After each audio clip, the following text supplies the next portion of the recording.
সকাল সকাল উঠেই আব্বা আজকে বললো যে ফ্রাইড রাইস খাবো। তো আমিও ঝটপট করে চা, পরোটা, আলুর তরকারি, নাস্তা সব বানিয়ে নিয়ে ফ্রাইড রাইসের জন্য প্রিপারেশান শুরু করে নিলাম। তো এদিকে বিনস, গাজর, মটরশুঁটি সব কিছু কেটে কুটে নিলাম, আর এদিকে আলুও কেটে নিয়েছিলাম। কাটাকাটি করতে অনেকটা লেট হয়ে গেছিলো, তাই জন্য গ্যাসের মধ্যে আগে আমি আলুর দমটা এদিকে বসিয়ে দিয়েছিলাম, ভালো করে মশলা দিয়ে কষে নিয়েছিলাম। তো ফ্রাইড রাইস হচ্ছে আর আলুর দম তো না হলে হয় না। তারপর এদিকে চুলোতে ভাতের জন্য জলটা বসিয়ে দিয়েছি, আর সবজিগুলো একটু ভেজে নিয়েছি এখানে। আর এদিকে ভাতের জল গরম হয়ে গেছিলো, তাই গোটা গরম মশলা আর চালটাও দিয়ে দিলাম।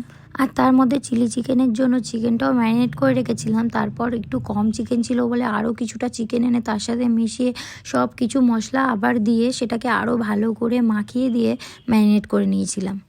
তারপর ভুলে গেছিলাম যে ডিমটা আর লবণটা দিতে হবে। তো তারপর ডিম আর লবণ মিক্স করে তার মধ্যে কর্নফ্লাওয়ারে দিয়েছিলাম। তারপরে এদিকে আবার একটু কাজু কিশমিশটা ফ্রাই করে নিয়েছিলাম। আর ভাতের চালটাও হয়ে গেছিলো, তাই জন্য এদিকে ঝটপট করে ভাতটা আমি মিক্স করে নিয়েছিলাম, যেহেতু অনেকটা বেলাই হয়ে গেছিলো। আর এদিকে চিলি চিকেনের জন্য যে চিকেনটা ম্যারিনেট করে রাখা ছিল সেটা আমি তাড়াতাড়ি করে ফ্রাই করে নিচ্ছিলাম।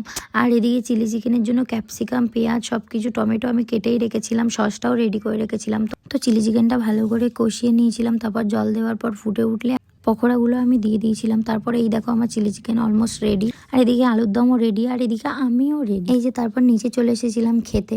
তো এগুলোর কালার দেখে তোমরা কমেন্ট করো কেমন হয়েছে। আর এদিকে বড় কেমন হয়েছে সেই রিভিউটা দাও।